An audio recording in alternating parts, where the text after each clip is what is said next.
Hi guys, this is Donna and welcome to my channel.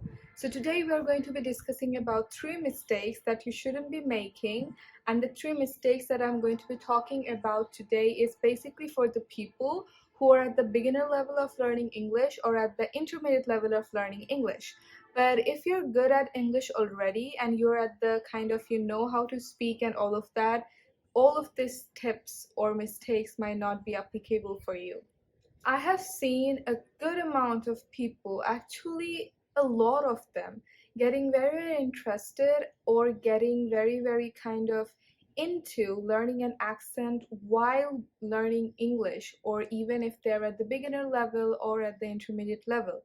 Although I believe that it's not really the best thing to do. It's important to know English first and learn English first to be able to go to that accent part. That means you have to actually know how to speak in English, to speak in English in a certain accent.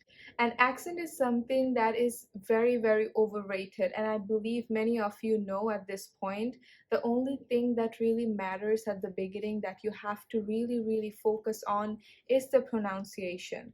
And to be honest, in my opinion, accent doesn't really matter much. I have grown up in a place where there were hundreds of people living together in a hospital compound from different countries. Every one of them had their different way of talking. That means they had different accent. And because they all had different native language, there was only one common language that we could talk, and that was English. Everyone used English. I saw how much their accent differed from one to another, and that's why I really strongly believe that accent is not the most important thing that you really have to go and try for.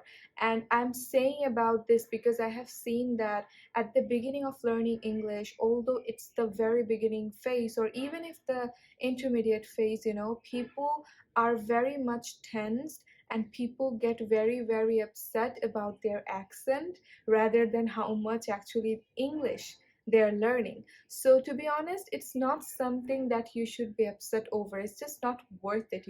Once you actually know how to speak in English, then you can just focus on your accent and get better at it. So you have to keep in mind that you are learning English to communicate with others, to have a good conversation.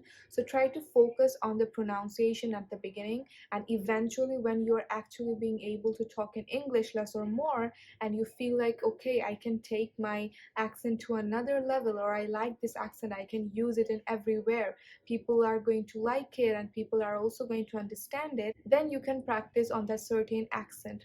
All I'm trying to say is that it's not necessary to worry about accent at the beginning or intermediate. Once you're good at it, you can go for the accent part. The second mistake that I'm going to be talking about is not really incorporating your native language while you're learning the second language or English.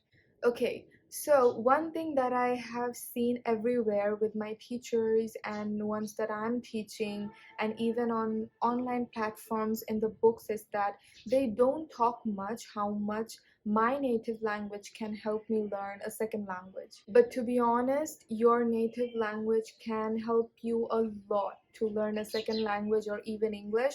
And all of the things that I'm saying on this channel, all of the videos that I'm making on this channel or different topics, they are purely from my own experience. They are not some kind of reference that I have referred from some books or some kind of content online. The contents that I make and the tips or tricks or whatever I'm putting in that video, it's all about me. I have experienced it, I have seen it, I have acknowledged it, and then I'm talking about it. So whatever I'm saying in this video is all something that I have experienced myself.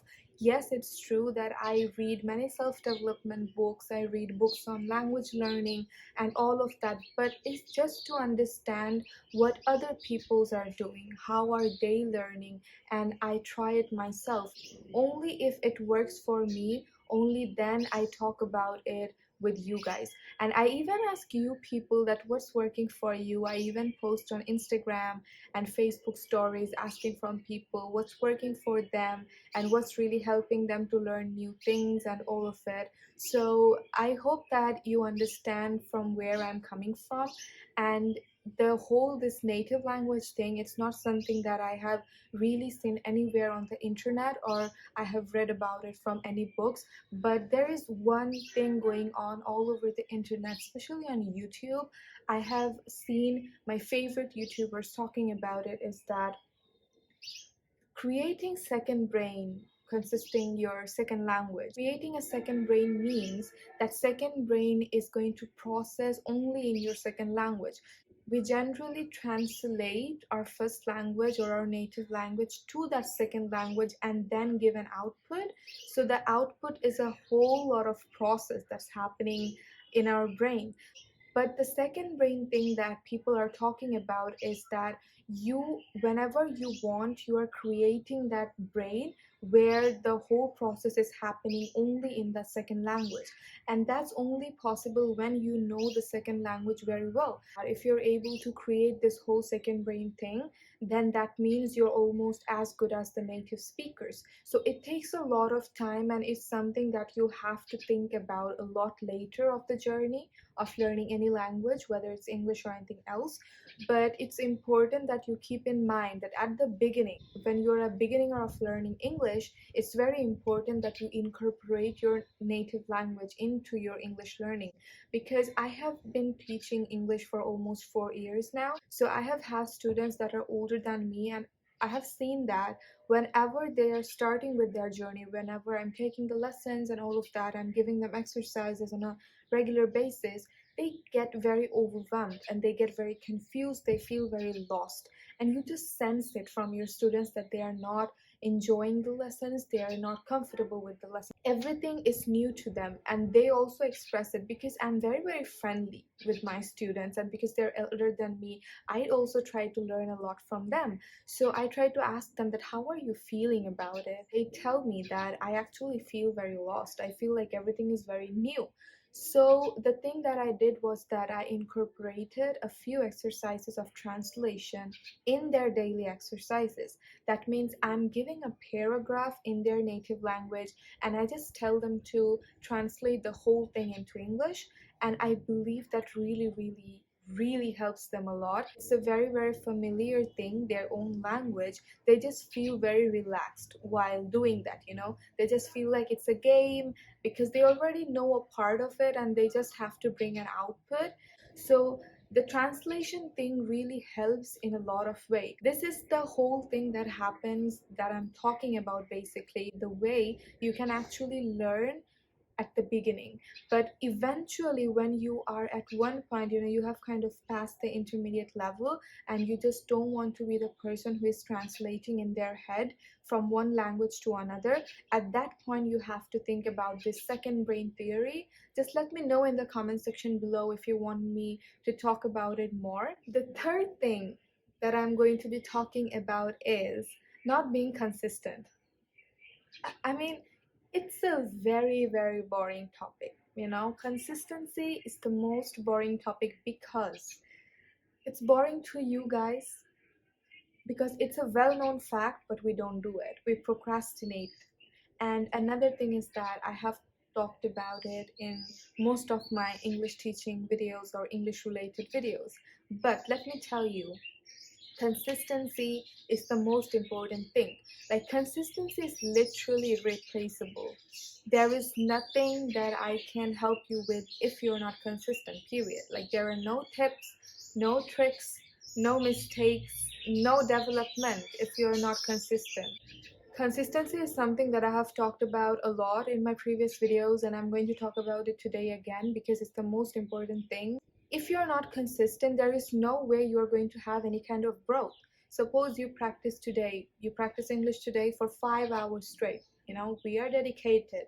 We did not procrastinate. We practiced for 5 hours straight, but you didn't practice for 3 to 4 days afterwards.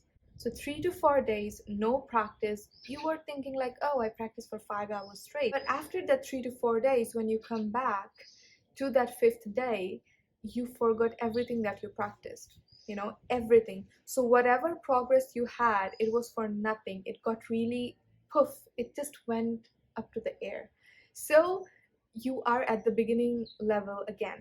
So there's a loop that's happening because you're not being consistent. You're getting to that beginner level again and again, and you are going to be in that constant loop if you are not being consistent, because there is no growth. That's why I say that consistency is very important. And to be honest, when I was young, I was not really that, into this consistency, having a routine and all of it, as expected. I was young, I was immature. So, but when I started teaching, even before I was teaching, I was not consistent about anything. When I started teaching students, I literally saw it in front of my eyes that the students who were taking regular classes, they were practicing regularly, interacting with me regularly, they were having this tremendous growth, and they were not, needing much time to be perfect at English. But the students who were taking 2 or 3 classes a week, they were, I just have to be at the beginning with them again and again, and I have to teach them from the beginning level again and again. Whether you're a student or you have a job or a business, it can be actually very, very hard to be able to be consistent in learning a new skill, because we are very busy. That's it. We are very, very busy, and I'm a student. I understand. I also struggle a lot when it comes to learning new skills, new language, which I try, but most of the time it's just not really possible to be very consistent. So that's why I have come up with some few single habits that you can incorporate in your daily life that will make you learn, you know anything in a better way. You can check those videos to have more in-depth information.